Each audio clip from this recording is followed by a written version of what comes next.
嗨，大家好，我是探平树，今天是2026年1月26号，这一期咱们继续聊聊恒大清盘，聊聊中国的房地产。咱们先看房企的消息这个越秀地产发盈利预警，1月23号，越秀地产公告预期截至上月底，纯利按年跌最多95%，就是利润纯利润在5000万到1亿元人民币，核心净利润最多跌95%，在2.5亿至3.5亿元人民币。原因是什么呢？主要由于上年度房地产市场仍处于深度调整期，以及整体入账销售项目结构出现阶段性变动，导致年度内入账销售数目平均权益占比按年下降。说来说去就是越秀地产它也不赚钱了，去年勉勉强强利润5000万到1个亿。越秀地产是广东的国企而且在楼市调整的前3年，也就是2021年、22年、23年，越秀地产一直是比较稳定的，但是去年盈利突然出现暴跌，就是25年说明这个广东的老牌国企房地产企业也扛不住了，那只能说明这个问题大家还记得吧？2021年恒大刚暴雷的时候，我记得当时这个专家组里面就有越秀地产的代表，还有什么广东粤海地产是吧？也就是广东2家比较大的房地产开发商国企，本来要骑着白马去救恒大的，幸好没去救，要是救的话恐怕早早的就结束了。你看现在越秀叫泥菩萨过河自身难保，2025年的年报很快都要出来了。我们关注一个就是央企开发商，比如说保利，比如说中海、华润、招商。我估计这央企开发商里面有亏损的，或者不亏损的话，那恐怕26年就要亏损。25年全年有可能不亏损，但是25年第4季度很有可能是亏损，也就是楼市低迷这把火最终还是要烧到央企开发商、国企开发商。最近网上越来越多的专家还有中介开始异口同声看多楼市，认为这个楼市已经见底了，就要回升。我想大家都看到过我在节目里面也放过。你比如说任泽平，还有马官元，还有孟小苏，对吧？他们多多少少都对这个26年的楼市好像还是很有信心。由于这些专家他以往经常说的跟事实相悖，所以网友对他们的说法是不以为然。更有网友说这些什么中国现在最不靠谱的就是专家，专家就是感觉不接地气这个专家好像在他的书房里面，对吧？很少去现场，很少到这个老百姓群众中间，对老百姓他根本不太了解。然后他们呢又喜欢这个理论知识，所以他们的预测经常驴唇不对马嘴，甚至有网友认为他们是某些利益集团的代言人就闭着眼唱多。很多专家实际上他已经脱离了一线，他们对这个房地产的判断是基于个人感觉。什么叫个人感觉呢？比如跌多了就要弹，涨多了就要跌，那这个当然是对的，对吧？这都是套话呀。然后是国家政策放松，银行信贷支持，对吧？地方政府救市收储，反正这一套他认为这个房价就能稳住。至于说超跌之后市场到底有没有到位，也就是跌透了没有，对吧？涨多了之后购买力资金消退没有，对吧？谁去接盘，未来接盘的人在哪里，这些他不管。松绑政策到底足不足够松，对吧？信贷流入实际是否顺畅，所谓的白名单，对吧？那银行口号喊得震天响，对吧？这个硬贷近贷坚决支持什么开发商，对吧？是白名单。实际上你去贷款的时候，那开发商就知道了，叫欲哭无泪提着猪头找不到庙门，反正银行都有理由不给你贷，但是不妨碍他们喊口号。这专家一看银行喊口号，就认为你看这银根又松了，又开始放水了。所以就在这一声一声的救市声中5年过去了4年过去了吧，快5年了，万科慢慢的倒下了。但是这专家他看不见，他只看那个新闻报道的标题，看那些对吧激动人心的振奋人心的那些口号，然后看会议纪要，开会这么说的，求是发表了文章那么说的，所以这个房价就稳住了，要涨，对吧？这4年来银行是不是每次都喊口号我记得这个2022年吧，各大银行给碧桂园那个授信额度都互相比对吧？什么农业银行我给你200亿，那个招商银行我就给你300亿。我记得当时叫什么万箭齐发是吧？结果呢，碧桂园没多长时间就爆雷了，现在火就烧到了万科，后面是央企开发商。但是呢，我们不能说所有的专家都说的不对。我今天还偶然机会还发现了一个专家说的还真靠谱，这个专家就是李迅雷。为什么靠谱呢？9年前2017年，李迅雷参加一个论坛，跟一个咱们应该叫什么税务研究所还是什么名字我记得不对叫甲康的。他们俩对谈。2017年这个李迅雷他就预测2020年左右，中国的房地产开始全面下跌。大家看视频前面这个就吴老师说跟这个任志强打赌，现在可能输的概率比较大那我也愿意再输一次。我觉得可能在那个2020年左右吧或者是2019年，或者是2021年我觉得在这个区间里面，恐怕房价会跌所以说这个因为没有不破的。能不能追问一句，您说哪儿的房价跌？我觉得要跌的话是一个普跌。怎么叫普跌？就恐慌性下跌，就像哪个指标？是全国的700个城镇一起，还是主要代表性70个城市一起，还是一线城市？一线、2线、3线全部下跌。普跌。那很恐慌的一个前景对，就是所谓的泡沫破灭那么。当然，这个因为话已经说出去了，所以到时候的话呢，被批呢，那也是。我愿意跟李迅雷首席打个赌，这回赌2顿饭了。可以，没问题，没问题。这个赌注比较小，就可以接受，那么再一个理由的话，因为前面这个贾康所长也是研究非常深但是呢，就这个户籍问题呢，我有一点不同的看法。我觉得决定房价的有2个流，一个是人口流一个是货币流。那么户籍人口呢是一方面，但是我注意到的目前呢，中国的流动人口数量这个在减少就根据国家统计的数据呢，就流动人口这个在2015年的时候是减少了500万在2016年的话大概减少200万。然后我再注意到就是我们的外出农民工，所谓的外出农民工的定义，就你只要离开你的这个乡镇就算是外出了，就是你哪怕从这个乡到另外一个乡不出这个县也算是外出农民工。而这个数据的话，去年只增加了50万人那这样就是流动性非常少了。就对于这么庞大一个农民工这个体系来讲的话，这个50万的人口算什么所以让我看到了人口流动性的减弱。那么这个表明经济趋势往下，我们的城市化进程也在放缓。我觉得人口首先它这个房价首先体现为一个人口现象，所以用人口可以解释很多城市房价的上涨。比如说像去年全球涨幅最大的2大城市，一个是合肥，一个是厦门，这2大城市的流动这个人口流入量都在全国都是第1、第2位的很容易解释。那么同样也是可以解释，比如说像大连为什么在2015年、16年这个房地产这么火爆的，它的房价是下跌的，就是因为它的人口在净减少。包括像这个陕西省的省会这个西安，它的房价也没什么涨，因为它人口是减少的。所以说从这点来看的话，如果人口的流入量减少的话，那么房价支持的力度呢也会减少。第二点的话，看货币就是这个资金流。那么资金流来讲，我觉得像上海北上广深这个它房价上涨呢，更多呢还是一种资金的一种集聚。因为上海它不是上海本地人的上海，是全国人的上海。纽约的房价总体要比上海高，是因为纽约是全球的纽约，而不是美国的纽约所以这个资金的集聚对房价呢肯定是会有影响的。那么之所以我认为就是房价可能在2020年左右可能会出现一个全面性的下跌，因为我觉得一个人口流并不支持就是不支持能够维持这么长时间。另外的话呢，就是我们的这个货币增速也会随着经济增速的下降而下降。当然呢，就是因为这个任何的泡沫破灭都是非理性的都会造成恐慌性的下跌。这也就解释要跌的话是一起跌但是跌完之后呢，那我同意这个贾康所长的这个观点，就是该涨的还是会涨回来，因为中国经济它毕竟还是有它的动力。一阵恐慌之后，比如说像北上广深，它的这个它会已经成为全球的大都市，也会成为一个国际化的一个大城市。而目前的话呢，这些城市的这个土地供给这个还是不足，就住宅用地的这个供给还是严重不足的。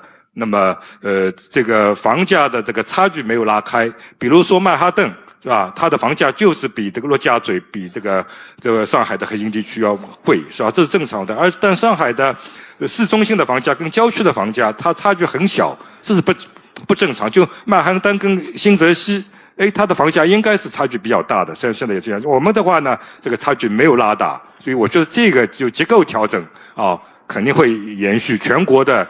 这个结构调整也会延续，就是中心城市、大都市圈那些地方房价还是会保持上涨。大家记住了，他这个可是2017年说的。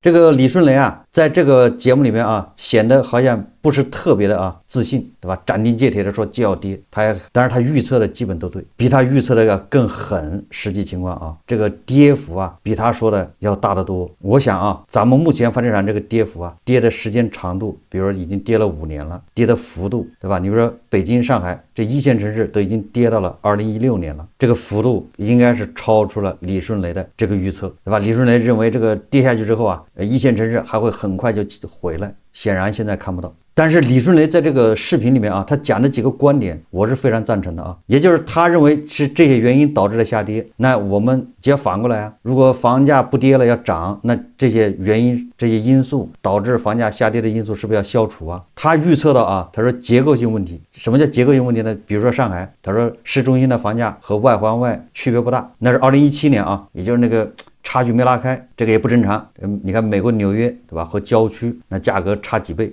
你现在再回头看看上海，你看那核心区的豪宅30万一平米，日光，但是外环外的房子，对吧？200万一套的卖不掉。这不就是李顺雷2017年就说到了，所以这个还是很厉害的李顺雷说这个房价下跌有2个原因，一个是人口的流动，一个是货币的流动。我觉得他说的太有道理了。我人口流动我在2022年我就说过了。我们假设就极端情况，什么叫极端情况，对吧？你假设的时候，只有假设极端情况，你就发现这个趋势就看出来了。什么叫极端情况呢？就是说现在不准出门打工了，你就不能离开你们那个村，你也不能离开你那个街道。你出你那个村，你要开介绍信，就回到上个世纪70年代。那这样的话，那个房价就会应声而落，因为你不可能要2套房、3套房，对吧？你只能在这个城市待着，对吧？你农村的你就在农村待着，你也不能到城里面、到县城买套房，到什么哪个地市买套房。也就是什么意思？就是说你不能出村，那不就人口流动接近于零吗？人口流动接近于零，你的房价马上一落千丈。那反过来说如果人口流动这个规模越来越大，那房价说不定还要涨。为什么呢？对吧？你在你工作的地方，你在你做生意的地方，你在你出差的地方，很有可能就愿意买一套房，至少你要租房吧，对吧？那这个租房的需求一出来，那自然就是有人会买房，这房租只要合适嘛，租售比只要合适，那有人就会买房去投资，是吧？这个房地产的需求就出来了。大家回忆一下20年前我们这个时候看的新闻都是什么新闻呢？都是广东的这个各地方打工仔骑着摩托车往家赶，往贵州、往广西、往湖南、往湖北。后来是什么？后来是春运，对吧？火车、公路、高铁，春运什么意思就这个期间你买票买不到要这个铁路要加开多少队，火车临时加开临客，这反映的什么？反映的就是人口流动但是现在你看看你现在看看，你在网上还能看到那种从广东出发，对吧？摩托车大军浩浩荡荡的回家过年吗？你现在看看你高铁票什么，现在春运好像都不提了吧？还提吗？我记得我们以前在北京要回到安徽过年，那简直买票根本买不到尤其春节前几天要托各种关系找人买一张坐票。现在呢，也就是人口流动是不是急剧下降？比李迅雷2017年说的还要严重吧？就是人口不流动嘛。现在很多人在城里面找不到工作，他不出去了，早早的回到了这个农村。所以你就看到北京、深圳大街上冷冷清清，这个人口一不流动最起码租房的需求少了，买房的也少了，对吧？这个对房地产的需求总之要下降。那我们再看看，既然人口这个流动是在往下走的，对吧？不活跃，那你说楼市它怎么可能稳住往上走呢？关键现在还要叠加什么？叠加新生儿出生率断崖式下跌。你看是不是这个人口新生儿这个出生率是不是一年比一年少？25年只有792万，26年呢？你看这个人口流动减弱，再叠加新生儿出生率下降，你就这一条，它也不支持说楼市马上回暖，马上还要反弹，还要创新高。这不就是做梦吗？李顺雷所说的厦门、合肥，对吧？这是2017年，那是房价涨得非常快的两个省会啊，两个城市啊。合肥还好一点，合肥房价其实跌得很厉害，但是厦门25年呢跌得更厉害。为什么？也就是人口流入，对吧？它总有结束的那一天啊，不可能永远在往那儿流入啊。越来越多的人在厦门找不到工作，他不就回家了吗？那么高的房价谁承接呢？最近啊，网上啊，这个各种中介啊，各种房东啊，看多楼市的这种声音啊又起来了。我在这最近的节目一直说啊，这是有一个大的背景，就是每年这个时候啊，就是学区房闹的，有很多小孩要上学啊，他必须在5月份之前把房子比如搞定，然后把户口迁过来，好在那儿上学。所以这个时候啊，二手房交易比较活跃，所以你就会经常看到啊，什么北京、上海二手房或者深圳二手房交易有回暖，这很正常啊。但是啊，有的时候这个各个平台公布的啊，这个什么成交量放大，这些都是真真假假，假假真真，也不必啊，就是盲目的相信。作为这个楼市企稳的迹象啊，很多人都根据成交量放大，以这个为信号。但是实际情况中啊，咱们以前也说过，价格看二手房，真正的成交量是看新房。新房的价格总是在涨，因为它那个算法不一样，对吧？它那个新房什么得房率，对吧？什么第4代那个房价，它有做手脚的成分在里面。你比如说它送车位、送服务，对吧？送黄金等等。那表面上看房价涨了，实际上你要真算起来，房价应该是跌了。但是它在报表上看，哎，新房价格涨了。所以说看成交量，你看新房没毛病；看价格不要看新房，看价格要看二手房。成交量你不能看二手房，为什么呢？因为很多二手房交易啊，它不是真实的成交，它是那种倒贷款呢，对吧？什么金银贷换什么按揭，按揭换金银贷等等，那个往前过户，那里面花里胡哨的，对吧？那各种猫腻特别多，所以你要看成交量，你看二手房，二手房里面大量的金融客，还有咱们经常说的啊，高频高贷，还是为了套那个银行的钱的，所以你看二手房成交这个突然一多，那不一定是真实的需求。刚才说的啊，这个新房价格为什么靠不住呢？也就是所谓的成交价企稳啊，跌幅收窄的结论，实际上是跟很多城市啊暗中颁布限跌令有关。你看天津不就颁布了限跌令吗？它不让你跌，那你新房一成交的价格就在那之上。还有咱们经常说的，对吧？上海你那个豪宅成交占比过得高，30万一套的房子多，所以对吧？拉高了上海的新房均价。所以我们说为什么这么多经济学家专家突然过完年之后啊，2020年好像就开始一致唱多楼市啊，很有可能是这些专家啊读懂了形势与政策。实际上从北京还有杭州的这个2025年新房成交结构啊来看，也能看出问题啊，跟上海是一样的。什么呢？就是中指研究院公布的啊，2025年北京90平以下刚需型产品成交是7689套，成交套数占比22%，比2024年同期下降3.4个百分点。90到200平成交是2.5万套，成交套数占比71%，较2024年同期上升3.8个百分点。200平以上产品成交2340套，成交套数占比6.7%。这是从面积啊，从成交额看呢，从成交总价结构看，500万以下产品成交套数占40%，较2024年同期下降3.2%。500到1000万总价段产品成交套数占比只有40%，也是42%，而1000万以上的产品成交套数占比20.3%，较2024年同期提升4.6个百分点。什么意思呢？实际上这个北京也像上海一样，但是它没有上海那么突出啊，也就是贵的房子卖的多了，便宜的房子卖的少了。便宜的房子卖的少什么意思？就是刚需啊，真的是没有什么刚需了，刚需成交占比降低了嘛，1000万以上的成交占比多了。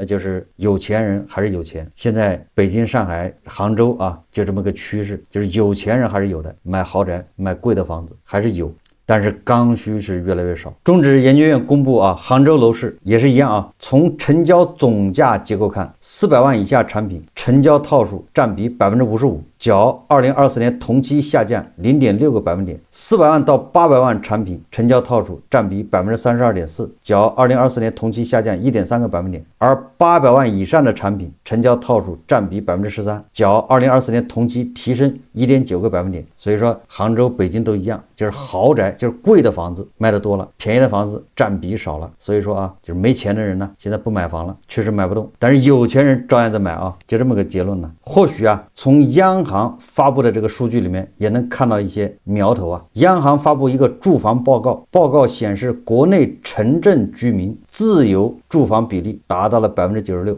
城镇居民啊，拥有2套房子达到了31%，拥有3套以及3套以上房子的人占比10.5%。你说96%的城镇居民有自有住房，那你说现在开发商盖房子卖给谁啊？都有房了，对不对？当然了，你说你没房，那是因为你在你上班的那地方没房，对吧？你是个合肥人，你跑到上海上班，你在合肥有房，但你在上海没房，对吧？是这么个矛盾。这也能解释刚才说的，对吧？北京、上海这个杭州啊，那些刚需房卖不动，但是豪宅卖得动，就是1000万以上的房子占比多了。那个1000万以上的叫改善，那是那10%的人买的第3套房，或者是31%的人买的第2套房，那是改善的嘛。所以从这个央行这个数字来说啊，确实你现在让这个韭菜去买房，让大家再去买房，这个恐怕已经很难了。像这种你在省会城市或者你在这个地级市或者县城有房的，但是你在工作地点没房子的，这些人恐怕想明白了，对吧？决定租房，找到工作他就租房，找不到工作他就回家了，他家里还有房，不就这意思吗？96%的城镇户口是有房的。最后我们再看个新闻啊，这是极目新闻报道的，说宁夏一房地产国企转让自养羊95只，平均每只挂牌价525元。当地一民政局曾公开转让82只养殖羊，也就是房地产国企居然养羊，养了还要卖，自己养的羊啊，95只要卖。近日，宁夏科技资源与产权交易所发布一则转让95只羊的项目公告，引发关注。该交易所由宁夏自治区政府批准设立，经宁夏国资委选定，并在上级单位备案的国有产权交易专业机构，依法组织企业国有产权、金融资产、行政事业单位国有资产、涉诉国有资产和公共资源交易。记者注意到啊，说公告及报名期限为1月22日至2月4号，挂牌总价4.99万元，保证金1.6万元。此项目标的资产为小尾寒绵羊8只，小尾寒羊母绵羊43只，内蒙古绒山羊14只，内蒙古绒山羊母山羊29只，内蒙古种公绵羊1只。1月25日，记者以网友身份咨询该交易所狮嘴山工作站，工作人员称，该项目转让是一家国企的羊，有大有小，平均每只羊525元，具体情况以实物为准，受让方可先实地看羊，查看品种、大小以及是否健康，看中后再向该交易所报名。如果有2家以上受让方报名，会进行竞价，价高者得。那这个房地产开发公司这95只羊从哪儿来的呢？记者获悉，95只羊的转让方是宁夏德宏新能源科技有限公司。该公司一名职工称，此前国企合并时，一家公司向该公司移交了一些羊，该公司利用一片田地饲养，经过繁育，目前共有95只羊，小羊多，大羊少，其中还有刚出生的小羊羔。该公司是按照国有资产处置正规流程出让这批羊，公司不能私自处理，不能作为职工福利发放或者自行宰杀食用，都是违规的。私自处理一根羊毛都不行。目前已有多人联系抗羊。宁夏德宏新能源科技有限公司成立于2012年，是一家以从事房地产为主的企业，是平罗县财政局控制的国企。